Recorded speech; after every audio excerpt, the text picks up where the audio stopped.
Okay, sorry, I accidentally clicked the lock button and closed the fucking thing. You would not believe the action I'm going through. I just like took two grabs, so like I'm kind of off the shits right now. But anyway, so we have this channel, right? We have that audio track that we just recorded through there, really shittily, right? So we're gonna take this thing called an EQ, which is basically just like it's gonna analyze the spectrum of the frequencies in the audio track, and we're gonna be able to like solo out each of those and hear what they sound like in comparison like to each other, and like we can decrease and increase certain parts to make them more prevalent in the signal. So when I play it, just the audio track, Call me on your cell phone. and we look at the Yeah. EQ. Late night when you need So this would be the lowest love. frequencies right here, Call me on my cell down on phone. this area, and Yeah, late it would night go when higher you up here, kind of need like a piano. my love. So left to Yeah. right. So obviously we can see there's a lot Call of me on your cell phone. frequencies in the Yeah. low, and Late when night you're when mixing you a vocal, you need definitely don't my- want those there, because we have bass, we have kick drums, and all these things that are like really low and hitting your subwoofers, making your car bump, you know. So I'm gonna just like go ahead and cut those. So when you're first like looking at a vocal, and this is kind of advanced, but like since we're gonna be using compression after this, you want to kind of like cut the things that you just don't want in that signal out before you start compressing it, and I'll explain that in a second. But it's just important just to throw that in there. It'll make sense. So now we're gonna load up a compressor. So this fucking thing took me, I don't know, like maybe like 4 or 5 years to like fully understand and be able to hear. And I don't know why, and like that's like a common thing. I went to a full fucking music school. Every kid there was recording and releasing music on Spotify every day. And like over 75% of those kids did not even know what to do with like any of these knobs, save maybe like this one right here. And they would just like crank everything and do it all wrong and make it sound like shit. And it's really important for this to be like a subtle thing and not something that you're just driving up. And I'll explain that in a second, because you'll be able to tell the difference. So this is how I, Ben, will explain compression to you, someone whom I'm assuming does not know audio.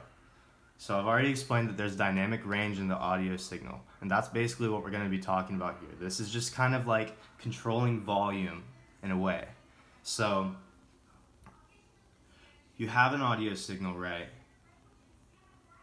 I'm going to play it real quick. Call me on your cell phone. Yeah.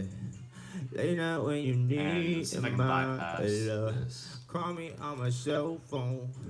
So, Yeah, late night when you need my love. shit, this is, fuck. This is hard to explain. Okay, so basically, okay, let's go look at the audio waveform. Audio waveform. So, like I was saying, this part's quieter. You can see it. This part's louder. There's more energy, like in the right here. This is 0 decibels. So what a compressor is going to do is it's going to analyze the whole dynamic range of this signal. And it's going to look at the loudest parts, and it's going to look at the softest parts, and it's going to make them equal volume. So it's going to take all your dynamic range and basically squash it, if that makes sense. So if I throw this audio signal into this compressor right here, Call me on your cell phone. Yeah. I have 4 knobs essentially that I'm working with. So this threshold, basically just you're setting the threshold at which the compressor starts to compress the audio signal. That's pretty straightforward. The ratio, so this is saying by every certain amount of decibels, there's 1 decibel of gain reduction, right? Let's see exactly. Okay, so yes. So every 1 decibel of output gain for every 1 decibel of input gain above the threshold.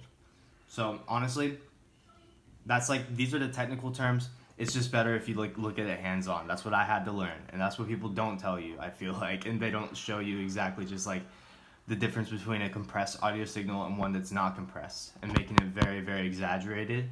So let's try to make it exaggerated here. So for a vocal, you want to stay around like 4 to 1 on a ratio. So I'm going to bump up the threshold here. This is basically attack and release, is like how long it takes for the compressor to start working and how long it takes for it to stop working. So for a vocal like this on a rap song with a lot of shit going on, really busy beat, you want to have the attack pretty short, the release kind of long, so it just looks like, super squashed. So let's see what it Call sounds me like. on your cell phone. Threshold needs to go Yeah. down.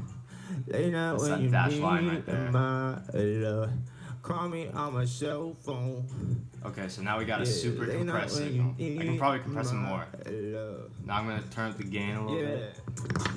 Call me on your cell phone. Yeah. You can even hear the beat Late night when you need in the back, in my breath. love. Call me on my cell phone. Like everything is so loud and so in your face. Like it sounds like I was just like I had the mic in my mouth, and like I was like blasting the beat. It just sounds like shit. And that's what the kids were doing, what I'm saying? This is what the kids are doing these days. And it's wrong. You wanna really subtly see this compression, because honestly you don't even want to put the attack all the way down. You're gonna smash the transients that way, and that's important for when you're using compression on drums and shit. So like, honestly, I'm gonna turn on the beat, I'm gonna turn on this vocal, right? Call me on your cell phone. Way too compressed. Late night when you need my love. Turn down a little bit. Attack. Late night when you need my love. Alright. Me on your cell phone. Late night when you need my love. Call me Maybe put another EQ on there. Chop the things it's doing again. Low. Boost the highs. Me on your cell phone. Late night when you need my I'm basically fucking Drake at this point. Late night when you need my love. Yeah, I mean that's honestly, that just took me less than like 7 minutes to explain to you in the second video, and bro, like that's like 5 years of like taking classes and reading tutorials and like watching videos on YouTube and all this shit and still not understanding. And all this took was just like me actually putting it into my work and actually trying to use it as a tool.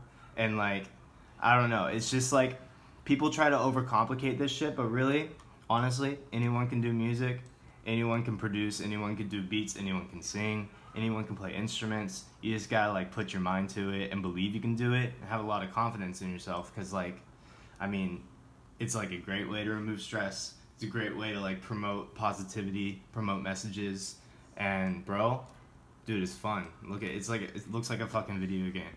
So honestly, I love it. Thank you. Goodbye.